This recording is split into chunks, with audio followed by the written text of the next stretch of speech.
Welcome to this presentation entitled Why is my email going to spam? There are a number of reasons why your email messages could be ending up in the spam folder.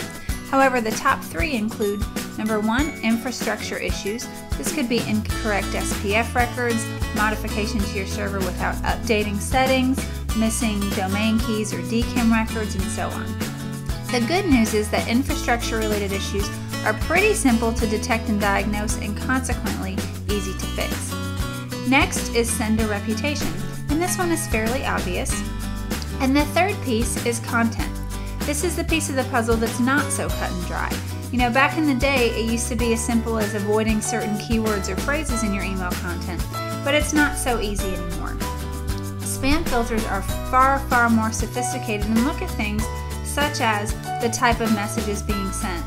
In other words, are they transactional messages, marketing messages, etc.? Your subject line, the body copy of the email, including links in the email as well as destination links in some cases, and user feedback and from addresses. So let's take a quick look at each of these. First, we'll look at the type of message being sent.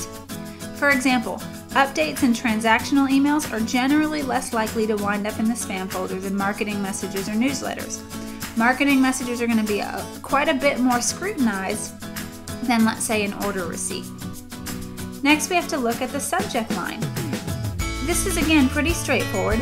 Take a look in your spam folder and scan the subject lines and avoid patterns that you're seeing over and over that are showing up in the spam folder. Next, look at your body copy. In the past, this used to be fairly simple. Just avoid trigger words. But that's not so much the case now.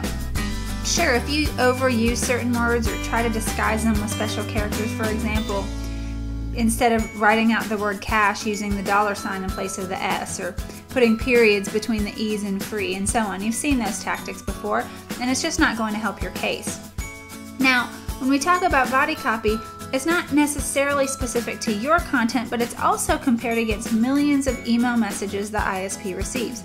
So, if your messages have patterns similar to other types of messages that the ISPs have already determined are spammy in nature, then your message may also be classified as spam. So for example, if you use Gmail, take a look in the spam folder and you may find reasons. For example, it contains content that's typically used in spam messages, or it's similar to messages that were detected by our spam folders. What that means is that other people have sent emails that are similar to yours that have been determined to be spam, generally by the users. You also need to consider the domains in your messages. Not only the URLs in your content, but the destination URLs. So if you're using tracking links, where those tracking links ultimately send visitors. URLs in the message headers, URLs in the unsubscribed links, etc. So virtually any URL that is connected to the message can be impacting your deliverability. And remember, it's not just what you see on the surface, it's what's in the underlying code as well. And finally, when it comes to the body, don't forget to check your HTML. If your code is not correct, your messages have a higher chance of hitting the spam folder. Next, we need to pay attention to user feedback over time. In other words, this is how your subscribers are engaging with your content. This can either be specific to your messages or, more often not, the overall feedback for all messages received at the ISP and how users are categorizing these types of messages. Are they sending similar messages to the spam folder? Are they marking messages that are similar in nature in the spam folder as not spam? So on and so forth.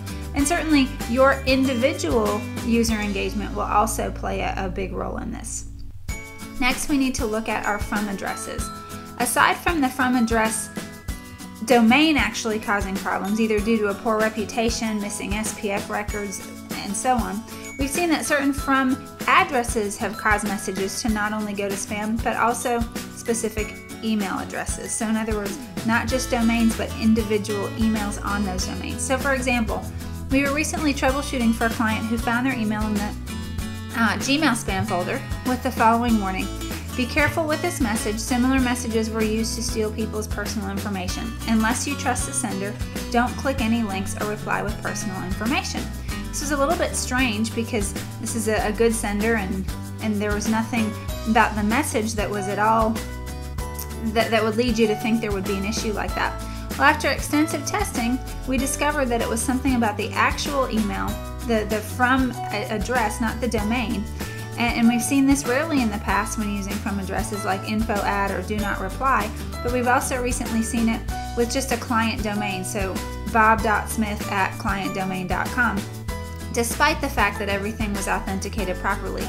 So if you're having some issues with the spam folder, you may want to do some testing on the actual from email address as well. The main thing to keep in mind is it's generally never just one specific item. The ISPs use sophisticated algorithms that give different weights to different pieces of the puzzle. In some cases, it may be as simple as changing the from address. In others, it may require looking at several things and modifying your from email, your subject, and your message content altogether. For more information on why your email is going to spam, visit emaildelivered.com/email-marketing-tips/why-is-my-email-going-to-spam. You can go ahead and take a look at the link here, and you can also download additional information in the form of infographic or PDF. We look forward to seeing you in other trainings.